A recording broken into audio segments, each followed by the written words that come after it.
Esta es la historia de una revolución, de un fenómeno que se propagó por todo el planeta. Una gesta de visionarios, jóvenes inconformistas y hippies geniales y renegados. Durante 2 décadas lucharon contra rivalidades y disputas legales, hasta se mezclaron con el espionaje internacional para convertirse en promotores de una sensación nueva, un producto irresistible y peligrosamente cautivador para los jóvenes de todo el mundo. Hoy es una industria multimillonaria, más grande que Hollywood, y superará a la industria musical para convertirse en el negocio de entretenimiento más grande del mundo: los videojuegos.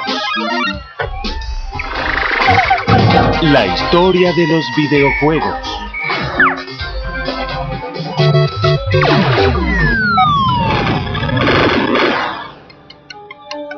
Todo comenzó en 1972 con un grupo de rebeldes de Silicon Valley que renunció a su trabajo aburrido de ingenieros de oficina para cumplir el sueño de un videojuego propio.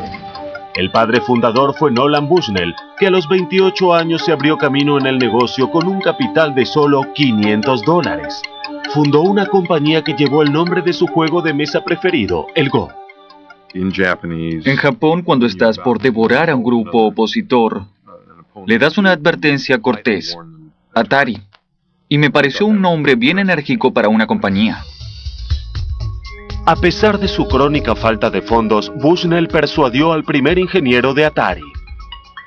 Un día, Nolan me llevó a almorzar con su camioneta nueva y lujosa. Me ofreció un sueldo de $1000 mensuales y acciones de la compañía. Transcurría la guerra de Vietnam. Yo cuestionaba mucho a las autoridades, y si me prohibías algo, seguro que iba a hacerlo. Y así fue. Lo primero que hicimos para abrir Atari fue rentar este edificio que estaba vacío. Daba un poco de miedo, pero era una compañía pequeña, sin capital. Éramos solo nosotros 3 en el lugar. Este fue el primer lugar. En este taller pequeño nació el Pong, el primer gran videojuego. Aquí trabajé en la primera máquina de Pong. El Pong comenzó como un proyecto de enfrentamiento. Distorsiona un poco la verdad. Me dijo que tenía un contrato con General Electric. Nadie quiere trabajar en un proyecto desdeñable. Jamás llamó nadie de General Electric. Ni vino ni nos escribió, pero nunca pensé que era una mentira. Primero creó el funcionamiento de las paletas, luego el movimiento de la pelota. Luego hicimos que el ángulo de rebote de la pelota dependiera del lugar de la paleta en la cual rebotaba. Ese cambio lo hizo increíblemente divertido. ¿Pero la gente pensaría lo mismo? Bushnell y Alcorn instalaron el prototipo armado a toda prisa en la taberna local para averiguarlo. Lo colocamos en una caja de madera decorada con papel adhesivo. Era de muy mal gusto. Le pegamos un depósito de monedas en un costado y lo pusimos sobre una mesa. Nos sentamos al lado de un flipper.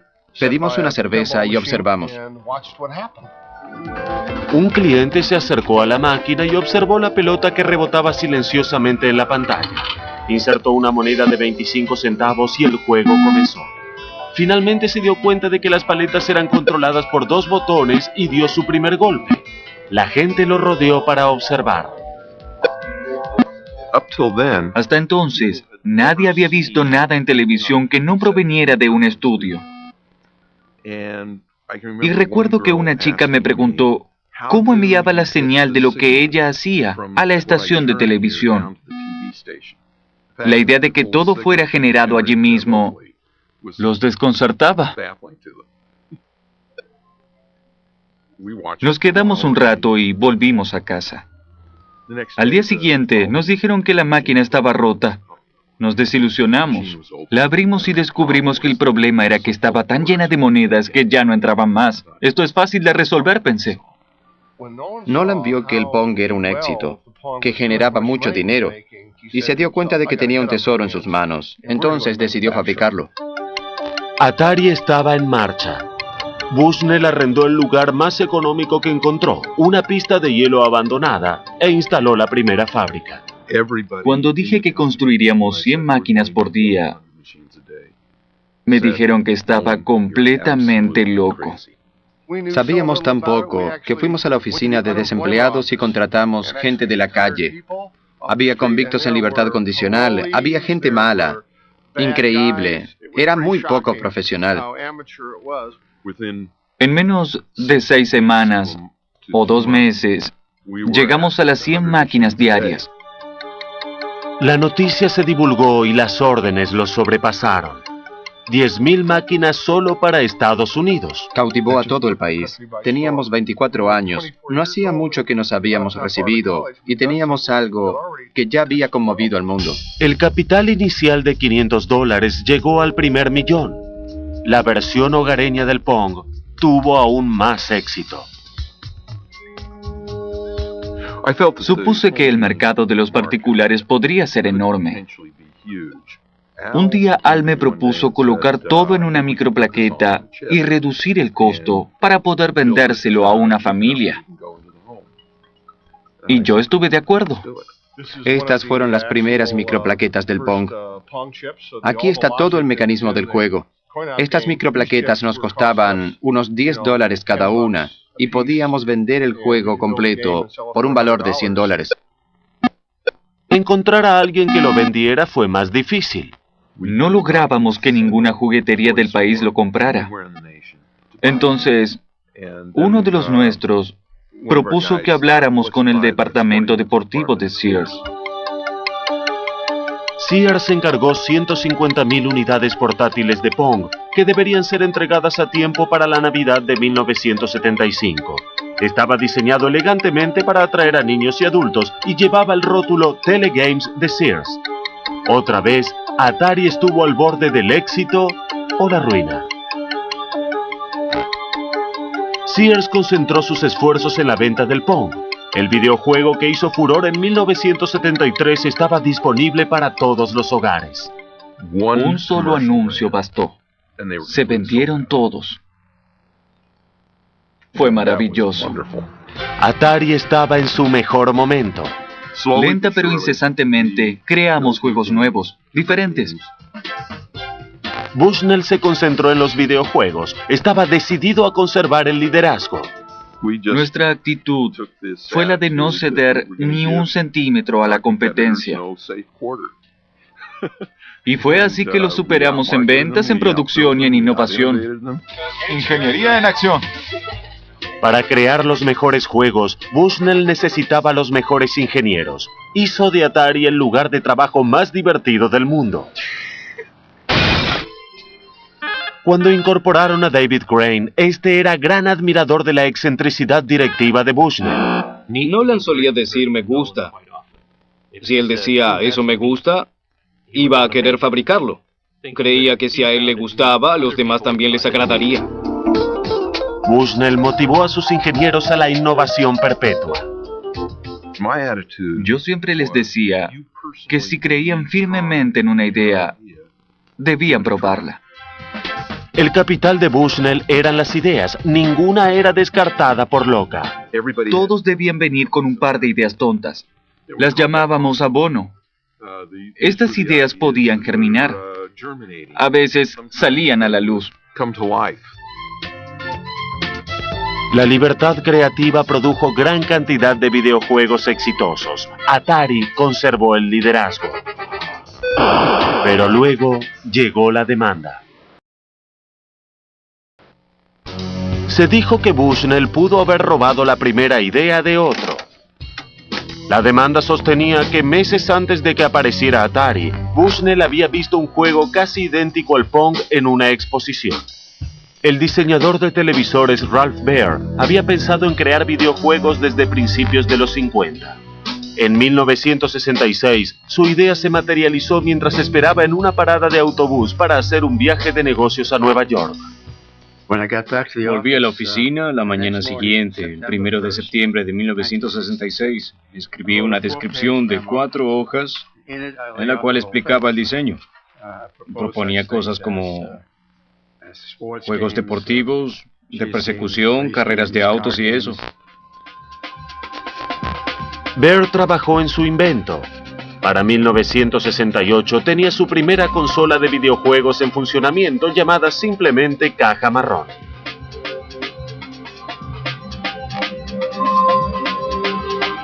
Su primer juego consistió en la persecución de un punto por otro en la pantalla.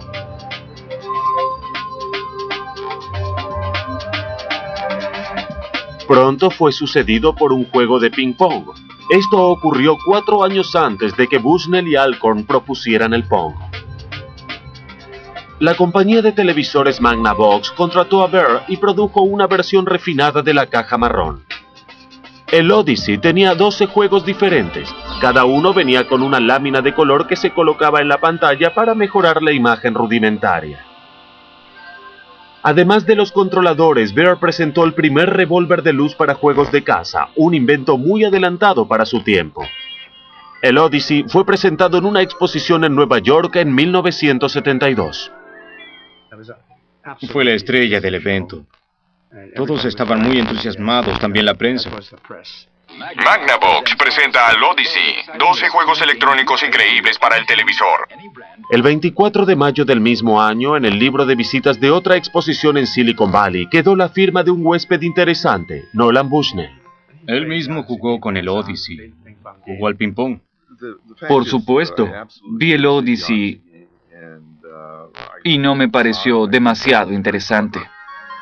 Más allá de si Bushnell se inspiró en el Odyssey o no, Ralph Baer había patentado el diseño. Esta es la patente. Aquí se puede leer que fue registrado en enero de 1968. Hay un aparato de televisión y 2 controladores manuales, uno a cada lado. Basada en la patente de Baer, Magnavox demandó a Atari. Nuestra postura fue clara. Nos pondríamos de acuerdo solo por menos de lo que costara defendernos. Tras 4 años de negociaciones, Bushnell y Baer se encontraron por primera vez en la escalera del Tribunal Federal de Chicago en 1976. Bushnell y su abogado aceptaron pagar una suma en reconocimiento por las patentes de Baer en lugar de ir a juicio. En pocos días aceptaron pagar una licencia por una suma considerable. Se salvó, realmente tuvo suerte. Magnavox aceptó un acuerdo de $400,000. Ralph Baer ganó el juicio, pero no el reconocimiento mundial del que gozaba Bushnell. Él fue considerado el padre de los videojuegos porque siempre estuvo frente a las cámaras, y yo estuve detrás de la escena y mis abogados me aconsejaban que no pelee. Aunque él tuviera la licencia, debía dejarlo. 25 años después, Baer estaba jubilado y sufría de leucemia. Pero estaba decidido a completar su autobiografía y dejar registrado el verdadero origen de los videojuegos.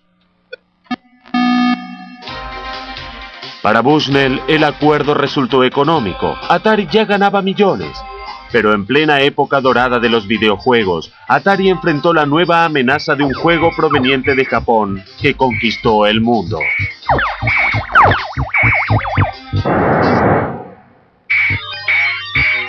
En 1978, Taito lanzó un juego que se hizo tan popular en Japón que comenzaron a faltar las monedas de 100 yens.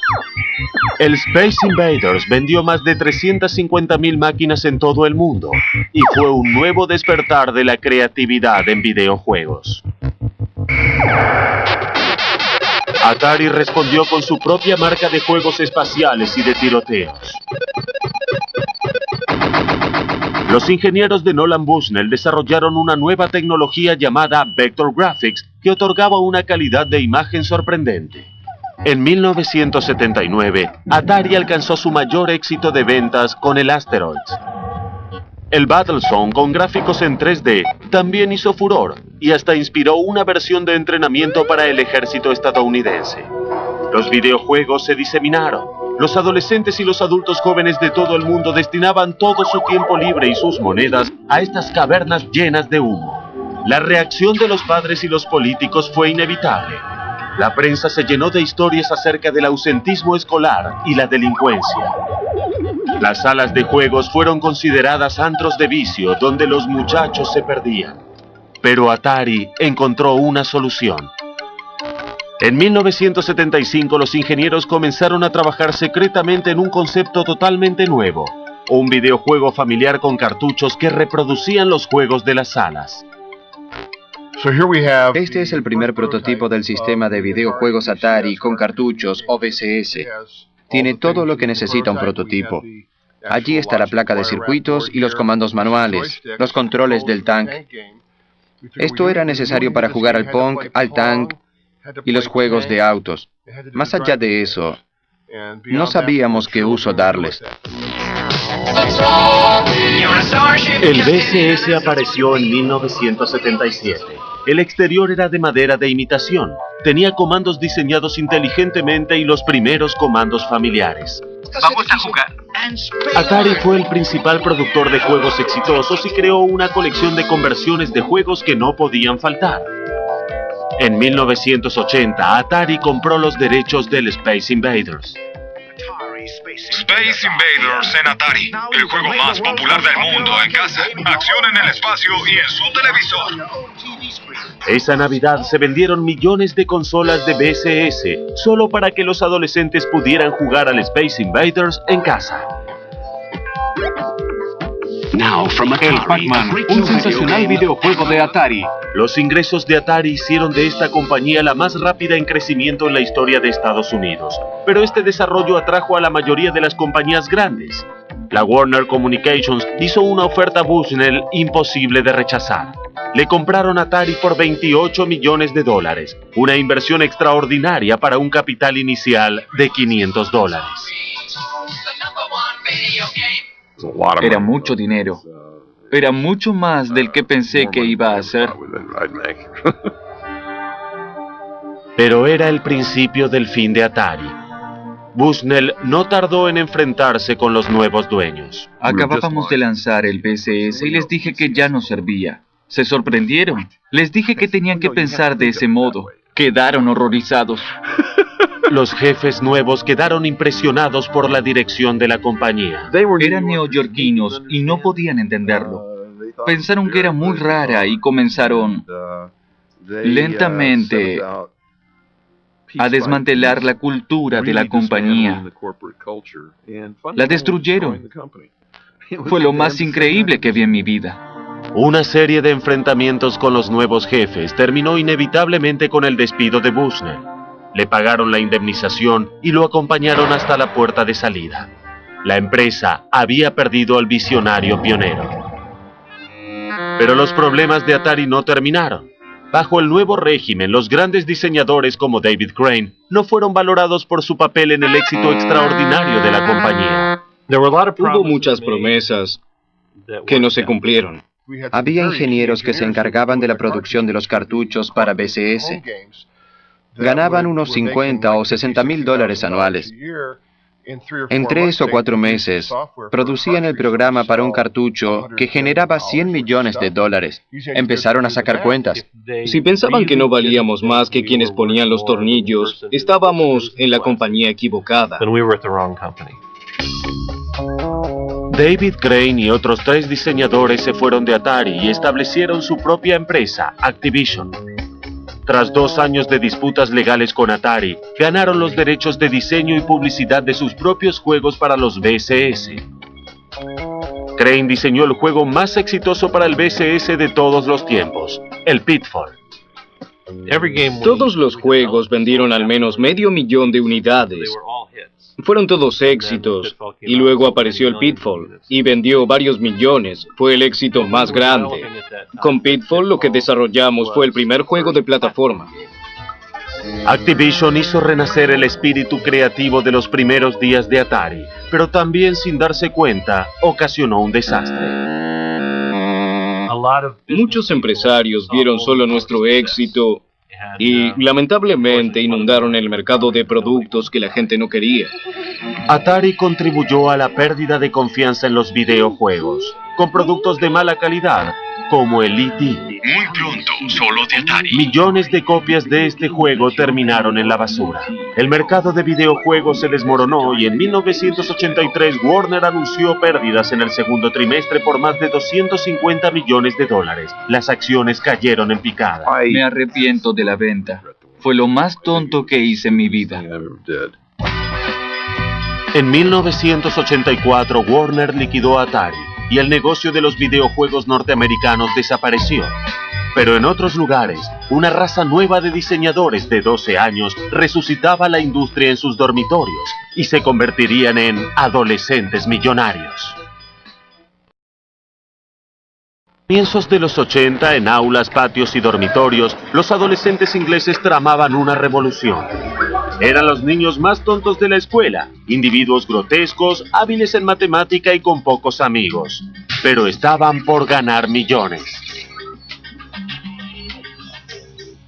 Empezó como un pasatiempo que se convirtió en una obsesión y luego en una carrera. Los mellizos Philip y Andrew Oliver eran los típicos adolescentes ingleses. Sus padres no los dejaban tener una consola de videojuegos, pero las computadoras eran consideradas educativas. Una serie de computadoras personales económicas como la ZX Spectrum y la Commodore 64 llegó al mercado en el momento justo. Miles de familias inglesas se las compraron a sus hijos para ayudarlos con su tarea, pero los muchachos tenían otros planes. Sin que nadie se los prohibiera, descubrieron que podían hacer sus propios juegos tan buenos como los de salas e incluso mejores. Los mejores juegos estaban en las salas, pero el problema era que había que tener monedas de 10 o 20 centavos para divertirse solo un minuto, mientras que en la computadora podíamos jugar toda la noche, todas las noches. Los mellizos Oliver aprendieron solos desde cero a programar juegos. En 1982, a los 13 años, presentaron su primer juego en una revista de videojuegos y fue publicado. El juego se llamó Roadrunner. Era espléndido ir a la escuela y poder decir, mira esto, lo hicimos nosotros, y jugarlo con nuestros compañeros. Son bloques de un solo color. El fondo se mueve hacia arriba y tu nave avanza. Nos desafiábamos. ¿Cuánto puedes durar? Se hacía cada vez más angosto y sinuoso, muy azaroso, hasta que al final perdías.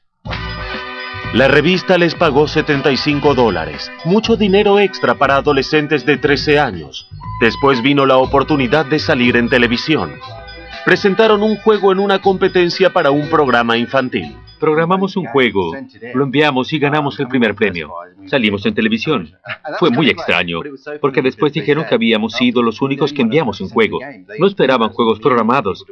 Querían imaginar, ¿no sería fantástico si el personaje del juego hiciera esto? Y les enviamos un juego hecho.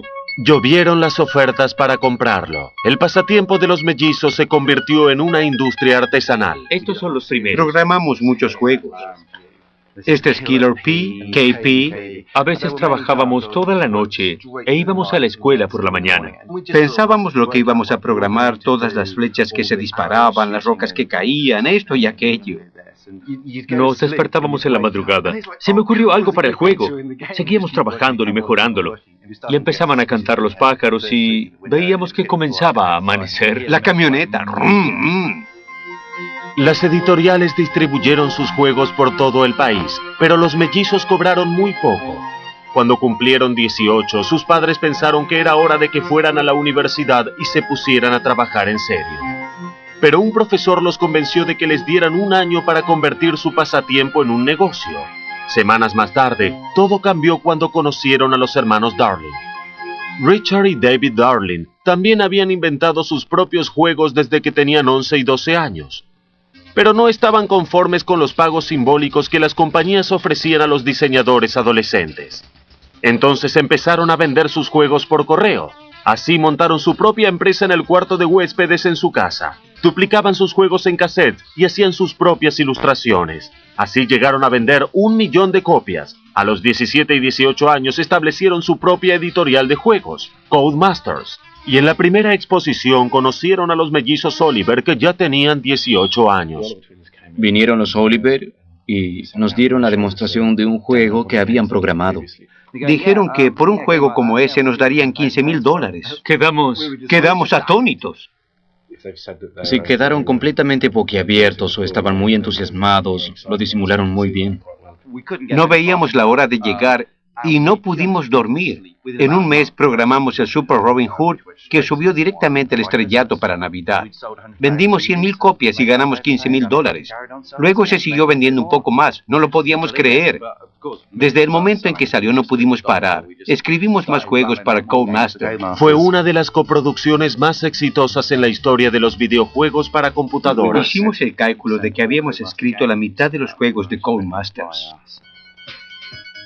Además, los mellizos Oliver tenían un proyecto secreto. Querían inventar algo absolutamente nuevo, un juego acerca de un dibujo animado. El personaje fue Dizzy. Queríamos un personaje conocido. Se me ocurrió hacer la cara de Dizzy lo más grande posible para que tuviera personalidad. Muchos entusiastas del Codemaster enviaron cartas preguntando cómo hacen esto y aquello, y cada vez llegaban más y más cartas. Dizzy fue un éxito mundial. Encabezó las listas de todo el mundo.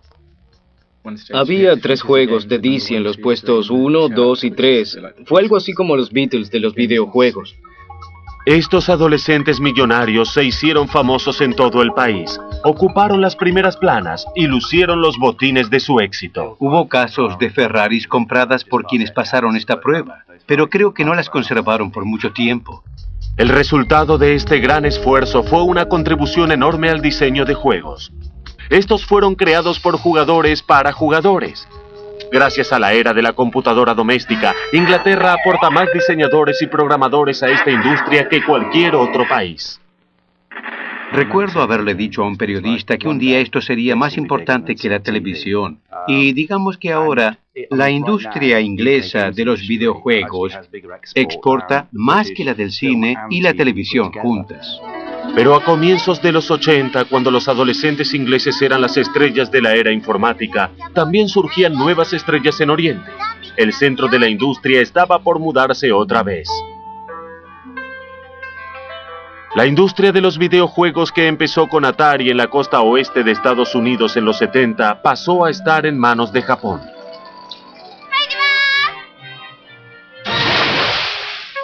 Los videojuegos fueron casi un sinónimo de Japón.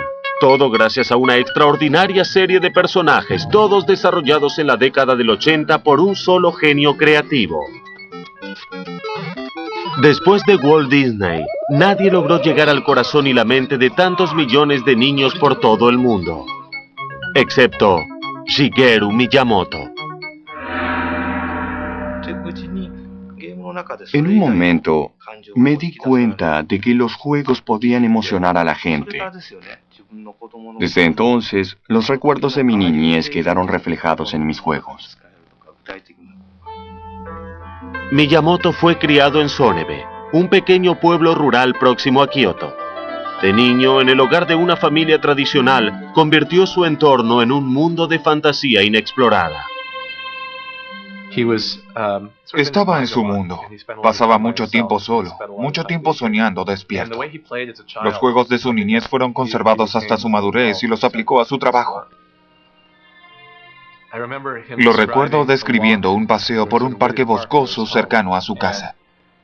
Tenía una imaginación realmente extraordinaria. Era espectador de muchas cosas que nosotros no veíamos. Veía otros caminos que conducían a otros sitios. Miraba el cielo y se preguntaba qué sucedería si en lugar de haber un cielo azul allí arriba, hubiera una trampilla secreta que condujera a un nuevo mundo. En 1980, Miyamoto llevó sus sueños y su imaginación a Nintendo. Desde que se fundó en la antigua capital de Kioto, la compañía había fabricado Hanafuda, los naipes japoneses tradicionales, durante casi un siglo.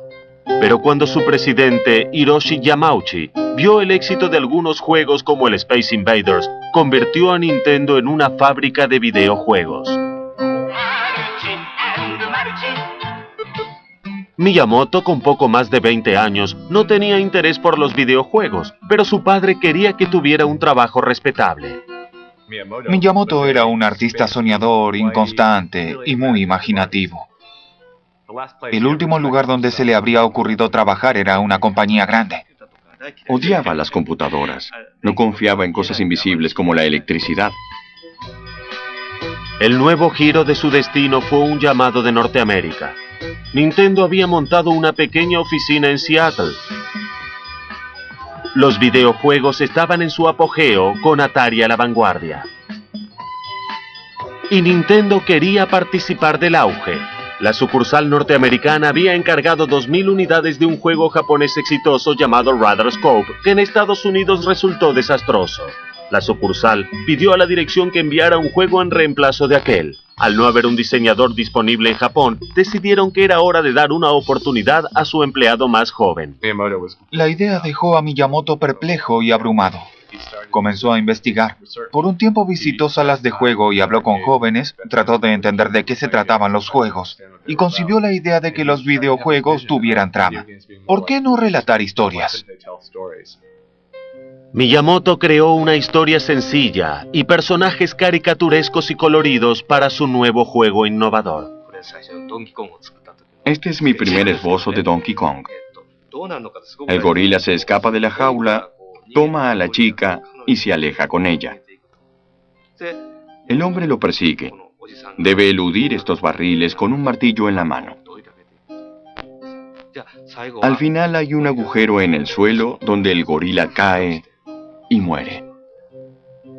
Para la animación de sus personajes, Miyamoto debía considerar los límites que imponía la tecnología de la época. De repente surge una pregunta. ¿Cómo es el cabello de este hombre cuando está cayendo? En el videojuego, los diseñadores debieron tener en cuenta la inercia que hace que su pelo se levante y flamee mientras cae. Entonces Miyamoto resolvió este problema colocándole este sombrero rojo. Por último, Miyamoto compuso la música del juego que fue enviado a Seattle. Quedaba por ver si el Donkey Kong sería más exitoso que el malogrado Radarscope al cual debía reemplazar.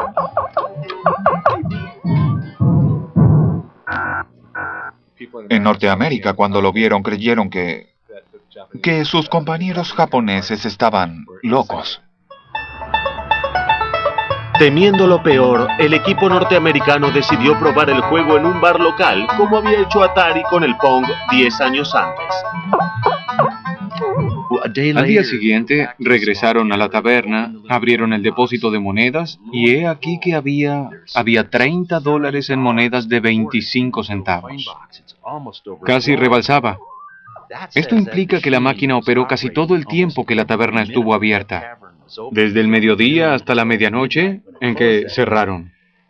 Se dieron cuenta de que no necesitaban más estudios de mercado, y entonces lo lanzaron. El juego generó $100 millones solo en el primer año. El Donkey Kong se convirtió en una estrella mundial que inauguró una nueva familia de éxitos. El compañero original de Donkey Kong, Jumpman, obtuvo aún más fama y fortuna. En 1985, Nintendo anunció el lanzamiento de una nueva consola portátil para el mercado norteamericano, el Sistema de Entretenimiento Nintendo, o NES. Quienes conocían la historia de los videojuegos en Norteamérica creyeron que estaban locos, pero Nintendo tenía un arma secreta. Con su creación siguiente, Miyamoto llevó a los videojuegos a una nueva etapa. Jumpman fue reencarnado en un plomero italiano llamado Mario. Mario conquistó al público de inmediato.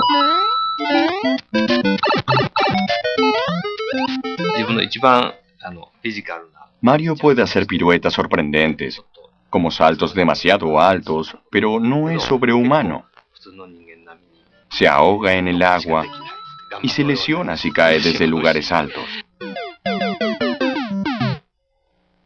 Mario avanza y explora un mundo lleno de tuberías, cloacas, cornisas y precipicios, y debe luchar contra un ejército de monstruos coloridos, todas creaciones de Miyamoto. En la primera versión de prueba, Mario era demasiado grande. Luego creé al Mario pequeño. El juego se hizo más interesante con ambos.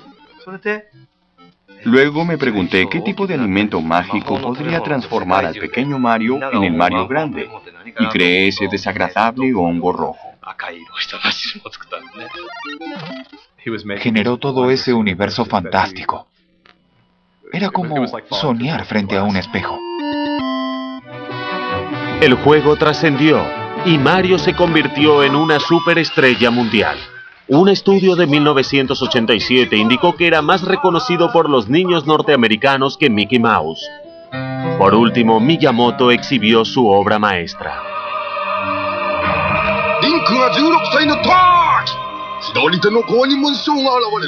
Nintendo lanzó el primero de una serie de juegos que fue proclamada la mejor de todos los tiempos, la serie de Zelda.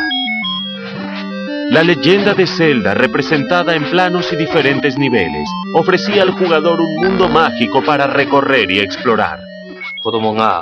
La historia comienza con un niño sentado en medio de un campo. No tiene espada ni escudo. El jugador comienza poniéndole un nombre al niño, pero no sabe qué debe hacer. Recorre el lugar en busca de cosas para hacer. En aquella época fue una idea muy atrevida. Zelda fue inspirado en las andanzas de Miyamoto en el entorno rural de su niñez. Subí a la montaña, atravesé bosques y un afloramiento rocoso, hasta que llegué a un lago enorme. Me sorprendió encontrar un lago tan grande en la montaña. De tan vasto, parecía un océano. En Zelda esta imagen es recurrente. Zelda tiene muchos elementos diferentes para descubrir. Están allí para ayudar a crecer al héroe y pasar de niño a un adulto maduro. Cuando el niño crece, el jugador piensa, yo era temeroso de esto, pero ahora soy fuerte. Es el tipo de juego que siempre quise crear. La leyenda de Zelda lleva más de 100 horas. Dejó perplejos, fascinados y exhaustos a jugadores de todo el mundo. Fue un éxito que rompió todas las reglas y definió un género de juegos cuyo diseño dominó desde ese momento. Para fines de los 80, Nintendo había vendido más de 30 millones de consolas NES, cientos de millones de juegos y tenía el 85% de todo el mercado de videojuegos del mundo. Nintendo fue el líder definitivo de la industria de los videojuegos. Lo demostraría con un nuevo sistema de juegos que atraería a niños, niñas y hasta adultos. Lo único que necesitaba era el juego perfecto para el lanzamiento. Para conseguirlo, tendrían que forcejear con la empuñadura férrea de la KGB rusa.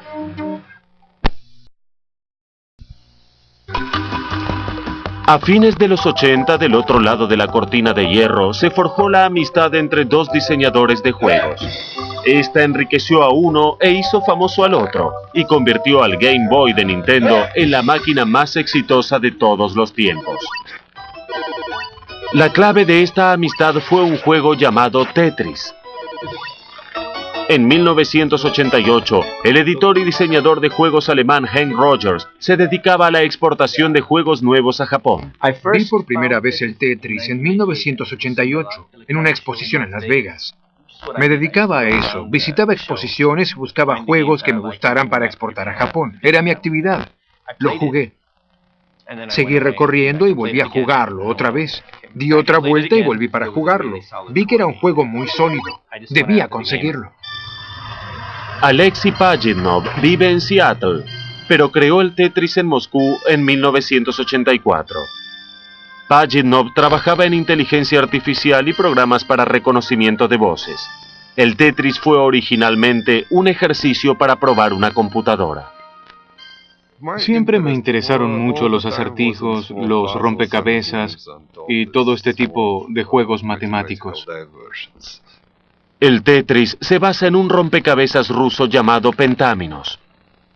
Hay 12 figuras diferentes, como esta, y abarcan todas las formas que se pueden crear uniendo 5 cuadrados. La versión de Pajitnov tenía piezas hechas de 4 cuadrados en lugar de 5. Lo llamó Tetris por la palabra griega tetra, que significa 4. Las piezas podían girar 90 grados. Quería que al pulsar la tecla, allí había concebido la idea del juego.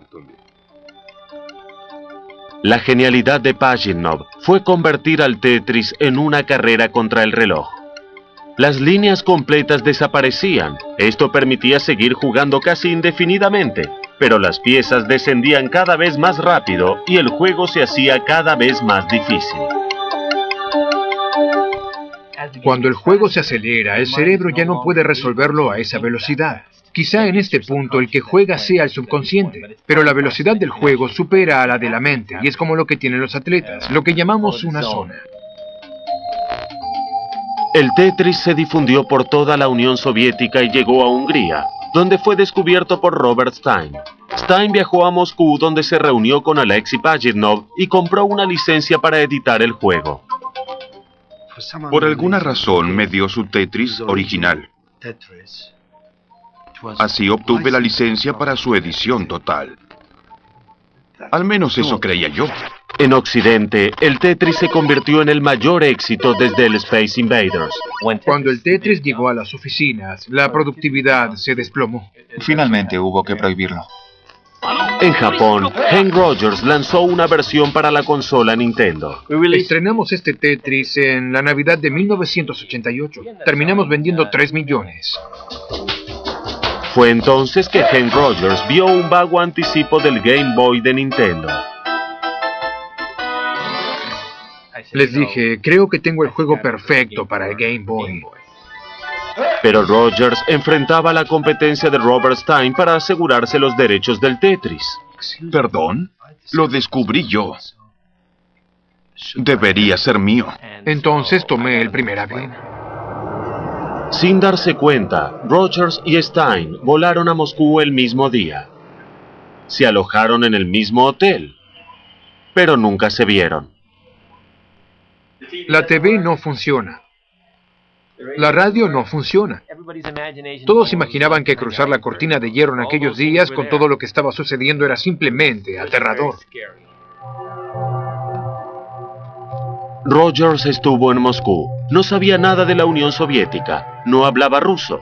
Solo sabía que buscaba una organización llamada Elorg y nada más. Para su sorpresa, fue fácil contratar a una intérprete que hablara inglés a la perfección. Te llamas Alan. Son todos de la KGB. No hay manera de encontrar un intérprete que te ayude en tu negocio. ¿Este es el edificio? Sí, es aquí. Bien, cada reunión debe ser autorizada por la KGB. Y por supuesto, tuve que explicar todos los detalles. Por último, vino Belikov y le dije que yo fui quien había lanzado el Tetris en Japón. Y me preguntó qué máquina era. Dije que era para Nintendo. Y me respondió, pero nunca les vendimos los derechos. Entonces pensé que me había metido en un problema. Estuve un buen tiempo al comienzo de la reunión justificando todo, porque para ellos yo era un pirata. Más tarde esa mañana, Rogers se encontró con Alexei Pajitnov. Les presento al otro invitado, el señor Pajitnov. Hola. El famoso Pajitnov. ¿Por qué famoso? ¿Por qué? Porque en el mundo Soy Alexei Pajitnov. Nos hicimos amigos enseguida. Cuando hablas del mismo juego, hay un gran tema de conversación. Y su inglés no era bueno, pero nos entendíamos. Hank fue la primera persona que realmente admiró y entendió el juego. Y yo noté eso de inmediato. Todos, incluyendo a Alexei, que vivía en Moscú, tenían pánico de que cualquier conversación fuera escuchada por quienes no debían escucharla. Entonces, cada vez que quería decirme algo importante, me guiñaba el ojo o algo así, y nos íbamos al parque. Finalmente comenzaron las negociaciones por los derechos del Tetris. Había entre 8 y 10 personas, algunos de ellos de la KGB. Era un verdadero interrogatorio.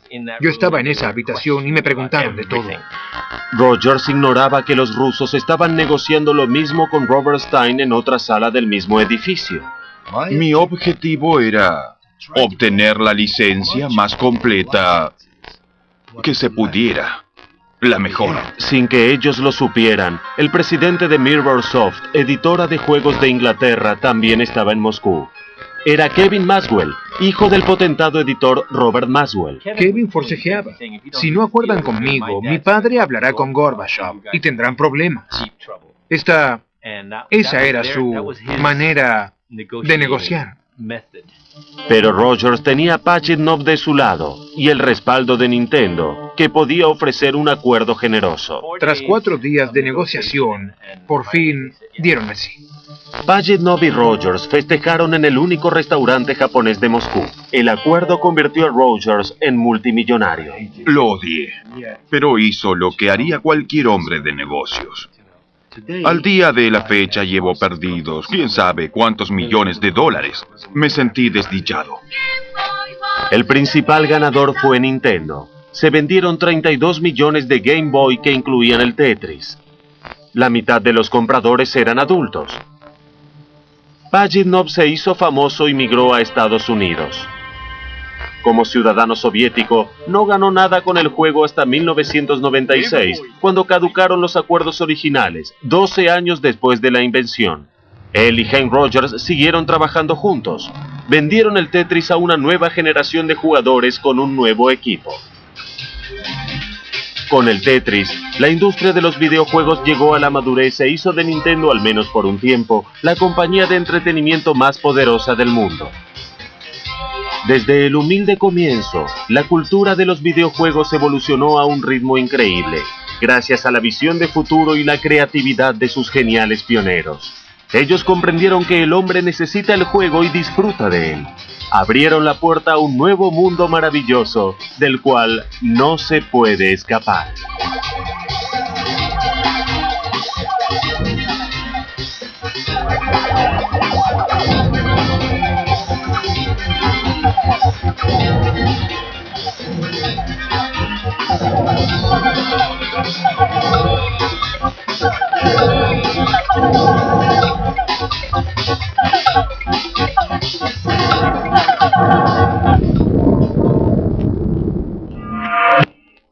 Máquina y observó la pelota que rebotaba silenciosamente en la pantalla.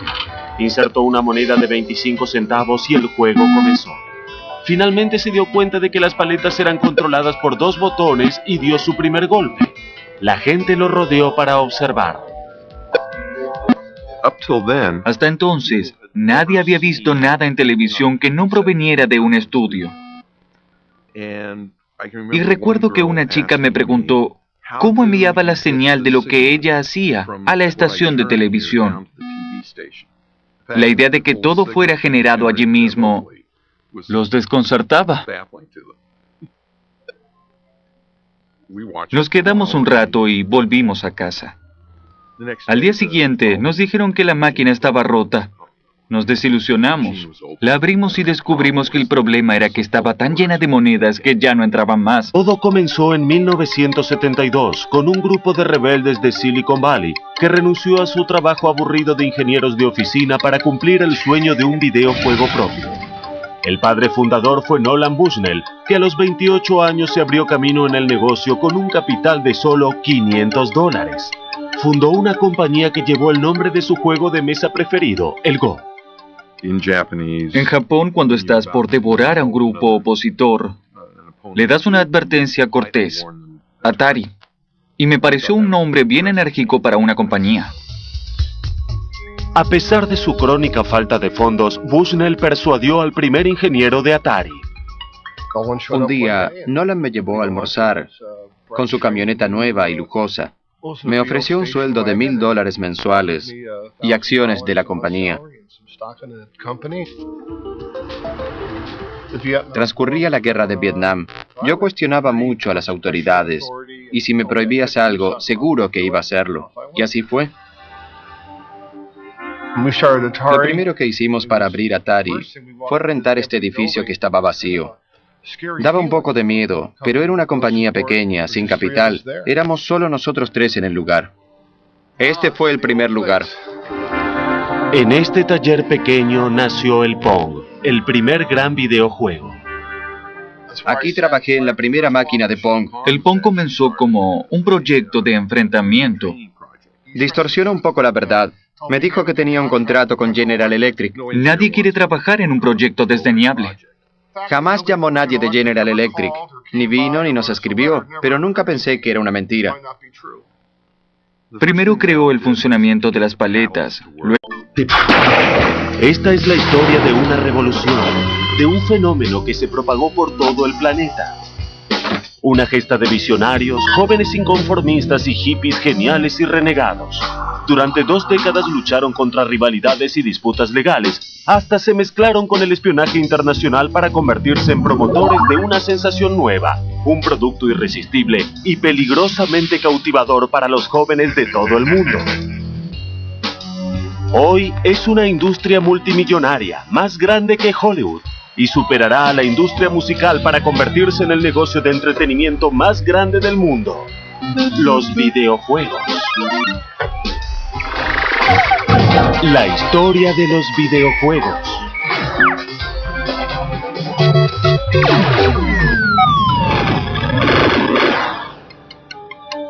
Pegó el movimiento de la pelota. Luego hicimos que el ángulo de rebote de la pelota dependiera del lugar de la paleta en la cual rebotaba. Ese cambio lo hizo increíblemente divertido.